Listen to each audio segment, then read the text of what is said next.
ئەم جارە لە ڕانیە فستیڤالێکی تایبەتی سازەکرێت کە ئەویش دووەمین دیداری بیت و حەیرانەکە سازەکرێت بێگومان بە بەشداربوونی ژمارەیەک لە بیت بێژان و حەیران بێژانی با بڵێن باشووری کوردستان و هەروەها ڕۆژهەڵاتی کوردستان لە شاری سنە ئەم فستیڤالە یاخود ئەم چالاکیە گرنگە ئەنجامەدرێت.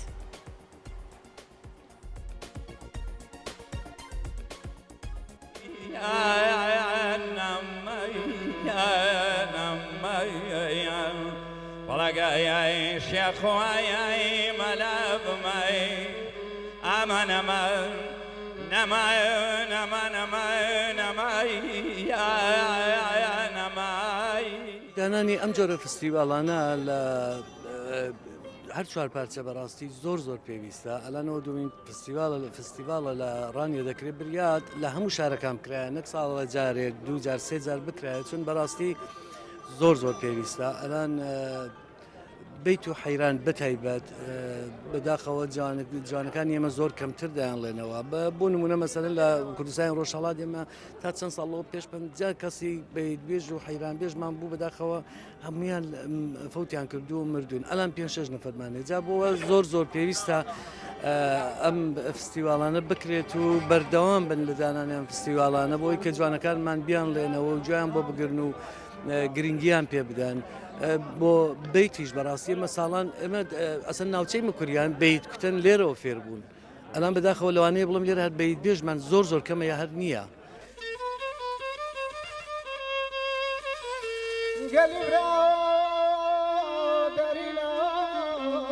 من هەرچەندی دەکەم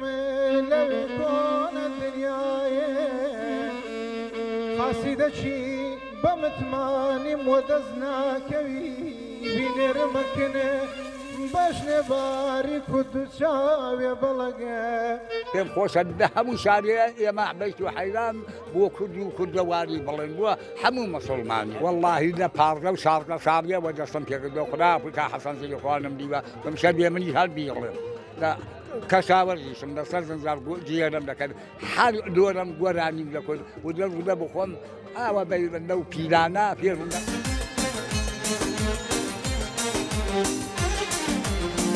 لە گوڵانژان لە گوڵی گەنمۆتۆ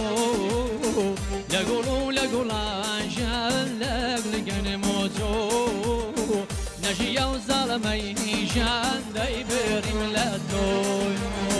نەژیە و زاڵەمەی دەیبریم لە تۆ لە ڕاستیدا موسیقای کوردی موسیقایەکی زۆر دەوڵەمەندە، یعنی یەکێکە لە دەوڵەمەندترین موسیقاکانی ڕۆژهەڵاتی ناوەڕاست. جا ئەو تایبەتمەندی کە موسیقای کوردی هەیە بە بۆنەوەیە کە کورد جوغرافیاکی پراکەندەی هەیە،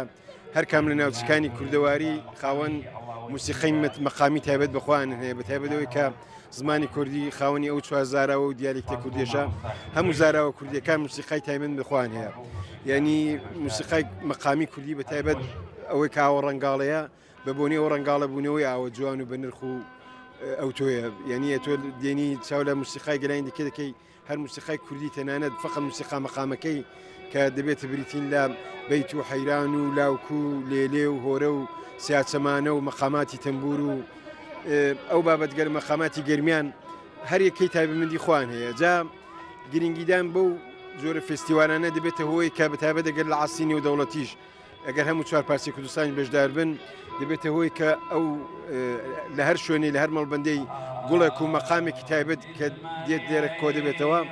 کەروێشکە گەرمەلانێ لەگەڵێن لە چۆلیان لە بڕیان کەروێشتێکە مەسەلە کوڕە هەر ماڵێکێگە تێنانێ چی ساڵێ ئەو ساڵ حەوت ساڵە لە من کا لە منوە کاولەما شەو کۆلەنە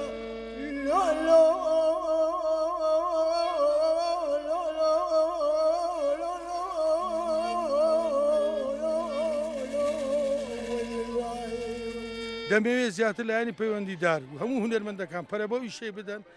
لەبەرەوەی هەموو ملەتانی دنیا بە کەلتوری ناسێتەوە. ئەمەش خاوەنی کەلتورێکی جوانی چ لە جەر و بەلک لە کەلتور لە فۆلکلۆر لە کەلەپوری هەموو شتێکمان هەیە، حەیرانمان هەیە، لاوکمان هەیە، بەستەی کوردەواریمان هەیە، گۆرانی کارمان هەیە، هەتا دەگەشتە دەشتی مکوریان و بۆکان چەندین نەوع مقاماتمان هەیە ئەو فیستیڤالانە ئەگەر بکرێ هونەرمەندەکان دەتانن زیاتر ئاشنایی یەک بن و ئیسیفادە لێک بکەین و زیاتر پەرە بە کاری هونەرەکەی بدەین و پێم بڵێ مۆر و نوقتەی دەستخەوتی دەوڵەت تێتوانی هاوە